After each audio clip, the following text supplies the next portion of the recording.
তো hello friends, কেমন আছো তোমরা সবাই? আশা করছি ভালো আছো, আর আমিও খুব খুব খুব ভালো আছি। তো আজ সকাল সকাল উঠে পড়েছি। উঠে পড়ার একটাই কারণ, তো তোমাদের একটা সকালে মিষ্টি জিনিস দেখানোর জন্য।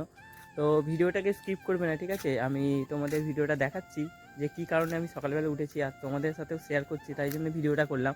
তো তোমরা দেখতে থাকো, আমি দেখাচ্ছি জিনিসটা কী, যার জন্য আমি ভিডিওটা করছি, ঠিক আছে? তো গাইস, এই যে সেই মিষ্টি জিনিসটা যেটা তোমাদের দেখানোর জন্য বলছিলাম, দেখতে পাচ্ছ যে আমার গাছ, মানে আমার হাতের তৈরি গোলাপ গাছ, যেটা আগের বছর ফুল খুব একটা ফোটেনি, এবছর ফুটেছে। তো এখানে একটা ছিল গাছ, সেটা মরে গেছিলো। তো এটা আবার সেই গাছ থেকেই ডালটা বের করে নতুন চারা তৈরি করে এখানে মাটিতে পুঁতেছিলাম।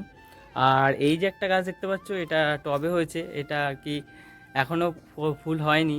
তো ফুল আসবে খুব তাড়াতাড়ি। তো গাছটার পরিচর্যা করা হয়নি এখনও।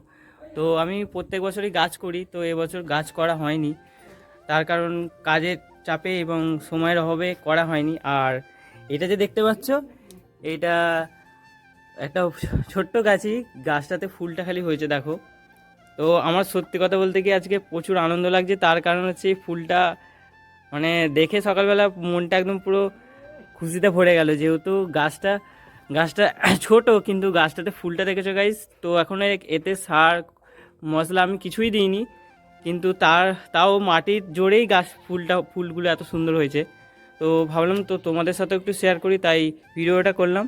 তো ভিডিওটা ভালো লাগলে লাইক কমেন্ট করে দেবে, আর চ্যানেলে নতুন হলে চ্যানেলটা সাবস্ক্রাইব করে নেবে এরকমই নতুন মিনি ব্লগ দেখার জন্য। তো আজকের মতন টাটা, সবাই ভালো থাকবে, সুস্থ থাকবে, আর আমার ব্লগ দেখতে থাকবে, ঠিক আছে?